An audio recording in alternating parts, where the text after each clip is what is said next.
دو تا طرح تلاش ما بچه جنگ هم نیستیم که باز نیکت که از غرض میگیریم نیکس هم میمانیم سر ما سر باشه سر خیر خداوند. مگه اینو که تو من را سر بلند آفریدی جز پیش تو پیش کسی سر خم نکنه.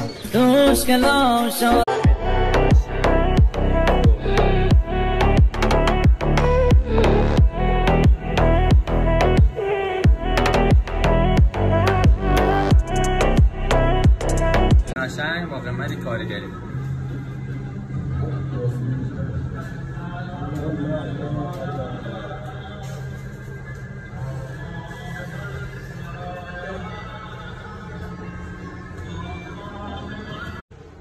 اینم یه طرح مقبول قشنگ زیبا برای مشتریم.